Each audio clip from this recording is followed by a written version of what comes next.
সোণাৰীত বৃদ্ধি পাইছে বাঢ়নী পানীৰ প্ৰকোপ বুঢ়াই পেলাইছে বাটপথৰ লগতে শ শ পৰিয়ালৰ বাসগৃহ সোণাৰী নগৰৰ 6 নম্বৰ ৱাৰ্ড বানফেৰাত বাঢ়নী পানী ডুব গৈছে বহু পৰিয়ালৰ বাসগৃহ বৰ্তমানেও কাণখাৰ নাই জনপ্ৰতিনিধি তথা জিলা প্ৰশাসনৰ অঞ্চলটোত খাদ্য সামগ্ৰীৰ নাটনিত হাহাকাৰ পৰিৱেশ এফালে ৰাজ্যৰ প্ৰশাসন বিধায়ক মন্ত্ৰী ব্যস্ত হৈ আছে 78 সংখ্যক স্বাধীনতা দিৱসত আৰু আনফালে বৰ্তমানেও একাংশ লোকে বানৰ কবলত পৰি ককবকাই আছে নাই কাৰোৰে কাণখাৰ তেনে সময়তে আজি সোণাৰী সদৰ মছজিদ কমিটিৰ তৰফৰ পৰা বানাক্ৰান্তৰ মাজত কিছু খাদ্য সামগ্ৰী বিতৰণ কৰি স্থানীয় ৰাইজক কিছু সকাহ প্ৰদান কৰা হয় সোণাৰী সদৰ মছজিদৰ এনে মানৱদৰদী কাৰ্যক সোণাৰী বানাক্ৰান্ত ৰাইজে শলাগ লৈছে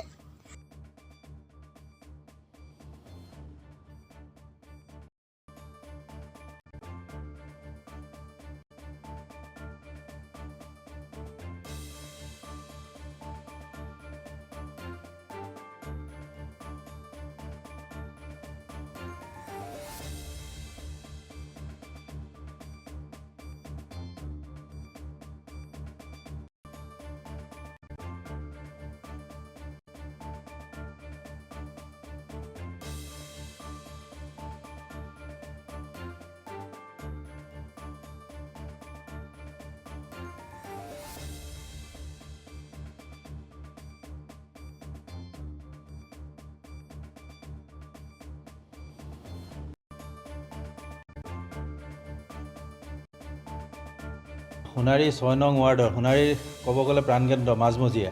এই মাজমজিয়াত আহি পেলাই আমি সোণাৰী সদৰ মছজিদৰ এটা প্ৰতিনিধি দল আহি উপস্থিত হ'লোঁ আৰু উপস্থিত হৈ ইয়াত দেখা পালোঁ যিসকল ইয়াত বান আক্ৰান্ত লোক আছে তেখেতলোকৰ যি পৰ্যায় মানে খোৱা বোৱা তথা মেডিকেলৰ সুবিধা এনেকুৱা কোনো ধৰণৰ ইয়াত দেখা পোৱা নগ'ল গতিকে আমি সোণাৰী সদৰ মছজিদৰ এটা প্ৰতিনিধি দল আহি পেলাই ইয়াত আজি আমি ৰিলিফৰ ব্যৱস্থা কৰিছোঁ আৰু প্ৰায় 80 ঘৰমান লোকক আমি ৰিলিফ দিবলৈ সক্ষম হৈছোঁ আৰু আগন্তুক দিনত আমি এই ৰাইজৰ ওচৰত প্ৰতিশ্ৰুতিবদ্ধ হৈছোঁ যে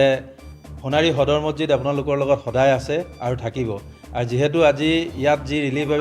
ব্যৱস্থা কৰিছোঁ এই ৰিলিফৰ ব্যৱস্থা হিন্দু মুছলিম ধৰ্ম নিৰপেক্ষ সকলোকে আমি প্ৰদান কৰিছোঁ পানী প্ৰায় 6-7 দিন ধৰি পানী হৈ আছে ইয়াত অসুবিধা মানে ইয়াত প্ৰায় 6-7 দিন ধৰিতো লাইনটো একদম লাইন নাই আৰু দেখিছে ৰাস্তা ঘাট একেবাৰে পানীৰ তলত ডুব গৈ আছে আৰু প্ৰায় 70-80 ঘৰ মানুহ ইয়াত মানে কোনো ধৰণৰ চৰকাৰী সুবিধাও পোৱা নাই ৰিলিফৰ কোনো সুবিধা অহা নাই ডক্টৰৰ কোনো একো মানে চিকিৎসাৰ সুবিধাও একো অহা নাইকিয়া আজি আমাৰ সোণাৰী ৰোগীসকলক মানে ইয়াত কলভূৰৰ ব্যৱস্থা কৰা হৈছে চৰকাৰী কোনো ধৰণৰ নাৱৰ ব্যৱস্থা কাঠৰ নাৱৰ ব্যৱস্থাও নাই আমি কলভূৰ এখন বনোৱা হৈছে আৰু সেই কলভূৰতে আমি ৰোগীসকলক যি ৰাস্তা আছে ওচৰৰ ৰাস্তাত নিয়া হয় মেডিকেললৈ ৰিলিফ আমাৰ ৰিলিফৰ চৰকাৰী কোনো ৰিলিফ অহা নাই ইয়াত এতিয়ালৈকে আমাৰ সোণাৰী সদৰ মছজিদ কমিটিৰ ফালৰ পৰা আজি প্ৰায় 80-90 ঘৰ মানুহক ৰিলিফৰ ব্যৱস্থা কৰা হৈছে আৰু আমি আশা কৰোঁ যে আগন্তুক দিনত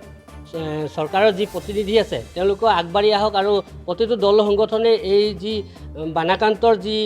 সাহায্য আছে ৰিলিফৰ সাহায্য আছে সেইবিলাকত আগবাঢ়ি আহক বুলি আমি আশা কৰোঁ